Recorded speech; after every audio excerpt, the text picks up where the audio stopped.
શું નામ તમારું નાકે ઘટના શું બને છે તમારું? મારું નામ શ્રવણ ધર્માજી વંજારા છે. નડિયાદ મિલોડ વંજારા ગામડે રહું છું. એટલે મારે નાની મોટી દુકાન છે. તો દુકાને તે દિવસે હું બેઠો હતો એટલે 6:30નો સમય હતો. તો એ છોકરાઓ ત્યાંથી ગાળો બોલતા બોલતા નીકળ્યા. તો મેં એ લોકોને કીધું કે ભાઈ અહીં અમારે નાની મોટી બેન દીકરી હોય છે, તો તમે ગાળો કેમ બોલીને નીકળો છો? તો એ સમયે તો એ લોકો કશું બોલ્યા નહીં. ને થોડી વાર 5-10 મિનિટ રહીને એ લોકો લંડા અને એવું બધું લઈને આવ્યા.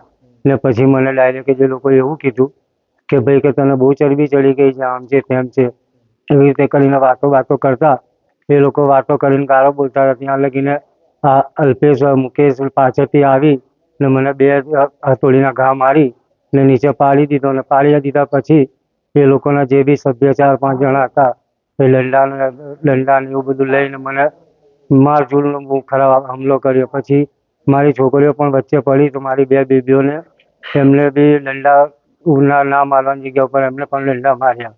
કોણ હતું આ મામલો? એ મારનારા કંઈક જયસિંહ અર્જનભાઈ લાકડીવાળા, પછી હતા એક મુકેશ અર્જનભાઈ લાકડીવાળા, પછી અલ્પેશ મુકેશ લાકડીવાળા ને મુકેશનો બનવી ઈશ્વર કરીને એ લોકોએ હુમલો કર્યો મારા ઉપર. પોલીસમાં મેં નડિયાદ ટાઉનમાં જાણ કરી.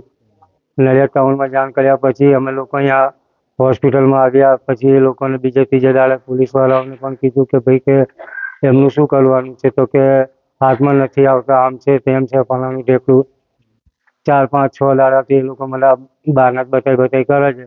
આજે લગભગ 12 તારીખે મને સાંજે 6:30 વાગે માર્યો હતો. આજે 23 તારીખ થઈ ગઈ પણ નહીં પોલીસની ફરિયાદ નહીં, કશું જ આપણે થતું નહીં. આવી રીતે અમે લોકો લાચારીથી બેસી રહ્યા છે ને હેરાન થઈ ગયા છે. ને છોકરાઓ છોકરી ઘરે હોય છે તો ત્યાંથી ડોરા કાઢીને નીકળે છે.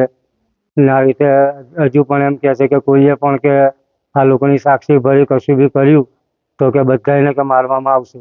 My school is one such future-ready school where I understand each and every concept taught in the class and don't rote learn, where teachers don't just use books and blackboard to teach but use new ways of teaching and learning like audiovisual learning, activity-based learning and group activities which enhances my conceptual understanding.